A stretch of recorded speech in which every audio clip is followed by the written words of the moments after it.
ഹൈദരാബാദ് സിറ്റിയിൽ നിന്നും കുറച്ചകലെയായി സ്ഥിതി ചെയ്യുന്ന ഗോൽക്കൊണ്ട കോട്ട അഥവാ ഗോൽക്കൊണ്ട ഫോർട്ടിലേക്കാണ് ഇന്നത്തെ യാത്ര. രാവിലെ 9 മണി മുതൽ വൈകിട്ട് 5:30 വരെയാണ് കോട്ടയുടെ ടൈമിങ്സ്. വെയിൽ കൊള്ളാതിരിക്കാൻ പുറത്തുനിന്ന് തന്നെ നമുക്ക് ക്യാബ്സ് ഒക്കെ അവൈലബിൾ ആണ്. ഭക്ഷണം കഴിച്ചിട്ട് കയറണം എന്നുള്ളവർക്ക് തൊട്ട് ഓപ്പോസിറ്റ് തന്നെ ഒരു ഹോട്ടലുണ്ട്. നമ്മൾ അവിടെ കയറി മസാല ദോശയും വടയൊക്കെ ട്രൈ ചെയ്തു. സാമ്പാറിനൊക്കെ ചെറിയൊരു മധുരം ഒരു ടേസ്റ്റ് ഉള്ള പോലെ എനിക്ക് ഫീൽ ചെയ്തു. എന്നാലും ബാക്കിയൊക്കെ അടിപൊളി തന്നെയായിരുന്നു.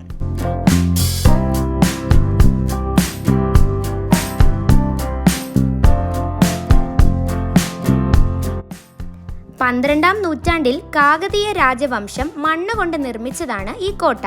പിന്നീട് ഖുത്ബുദ്ദീൻ ഷാ ആണ് ഇതിനെ വികസിപ്പിച്ച് ഇന്നത്തെ രൂപം നൽകിയത്.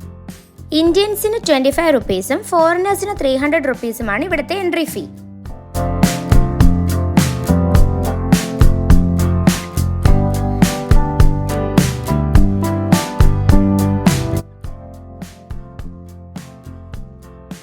എൻട്രൻസിൽ തന്നെ ഇവിടെ ഒരു പ്രത്യേകതയുണ്ട്.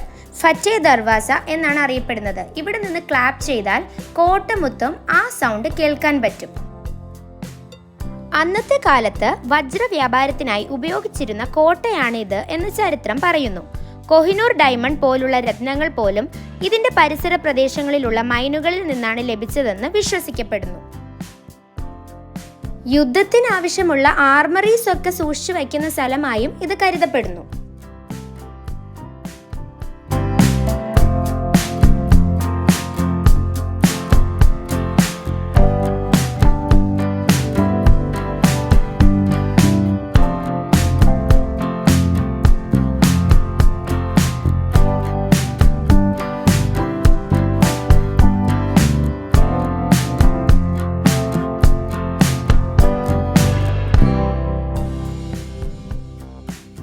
ഗോൽക്കൊണ്ട ഫോർട്ട് കണ്ടു തീർക്കാൻ കുറച്ചധികം ഒരു ഹാഫ് ഡേ ഒക്കെ വേണ്ടി വരും.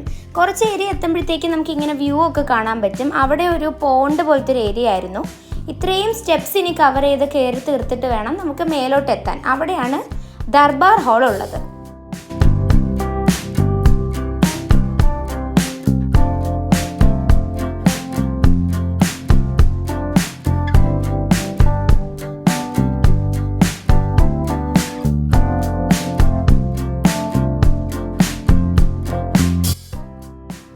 കുറച്ച് ഏരിയ കഴിഞ്ഞ് ടോപ്പിലേക്ക് എത്തുമ്പോൾ നല്ല വ്യൂ ആണ് അവിടെ നിന്ന് കാണാൻ പറ്റുന്നത്.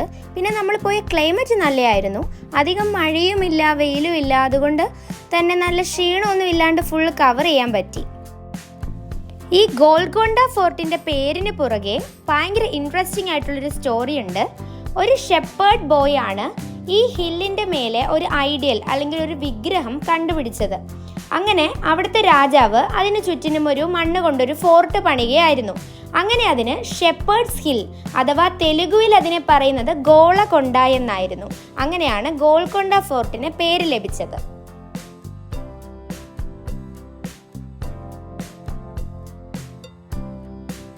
ഹൈദരാബാദിൽ എന്തെങ്കിലും പോകുമ്പോൾ അവിടുത്തെ ബിരിയാണി ട്രൈ ചെയ്യണം എന്ന് എന്തായാലും ഉണ്ടായിരുന്നു. ഒരു 2-3 സ്പോട്ട് മസ്റ്റ് ട്രൈ ആയിട്ട് ഞാൻ കണ്ടതിൽ നമ്മൾ ഇന്ന് പോയത് ബവർച്ചി ബിരിയാണി ട്രൈ ചെയ്യാനായിരുന്നു. 1 മണിക്കൂർ ക്യൂവിൽ നിന്നാണ് കയറിയതെങ്കിലും ഫുഡ് മസ്റ്റ് ട്രൈ ആയിരുന്നു.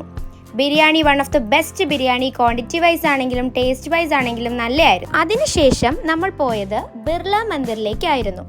ഇതിൻ്റെ മെയിൻ സ്പെഷ്യാലിറ്റി എന്താണെന്ന് വെച്ചാൽ ഫുൾ വൈറ്റ് മാർബിൾസ് കൊണ്ടാണ് ഇത് പണി ചെയ്തിരിക്കുന്നത്.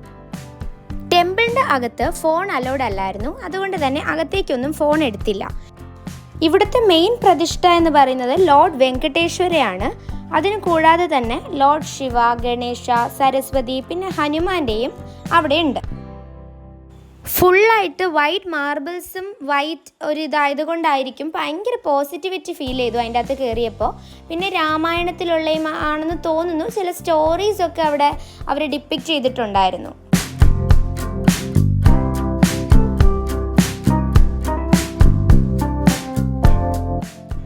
അതിനുശേഷം നമ്മൾ നേരെ പോയത് തെലങ്കാന സെക്രട്ടേറിയറ്റ് കാണാനായിരുന്നു. അതിൻ്റെ ജസ്റ്റ് ഓപ്പോസിറ്റാണ് ലുംബിനി പാർക്കും ഹുസൈൻ സാഗർ ലേക്കും ഉള്ളത്. ഇതിൻ്റെ എൻട്രൻസിലോട്ട് കയറുമ്പോൾ തന്നെ ഫുൾ സ്ട്രീറ്റിലെ ഫുഡും ഷോപ്പിംഗ് ഏരിയാസും സ്ട്രീറ്റ് ഫുഡായിരുന്നു അവിടെ മെയിൻ അട്രാക്ഷനായിട്ട് എനിക്ക് തോന്നിയത്.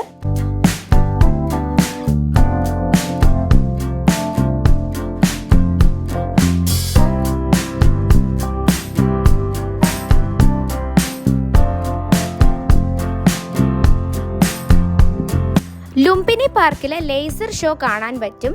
വീക്കെൻഡ്സ് ആണെങ്കിൽ 2 ഷോസ് എന്തോ ഉണ്ട്. 80 റുപ്പീസാണ് അതിൻ്റെ ടിക്കറ്റ് ഫെയർ.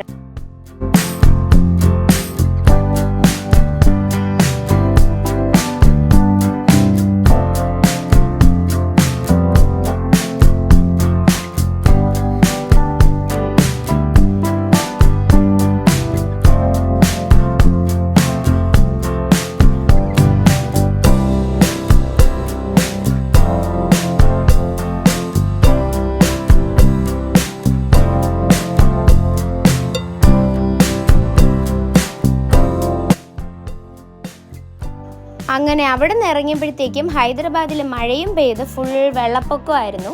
അങ്ങനെ ടാക്സീസും ഊബറൊന്നും അവൈലബിൾ അല്ലാണ്ട് നമ്മൾ അവസാനം ഒരു ബസ്സിൽ കയറിയാണ് റൂമിലേക്ക് പോയത്.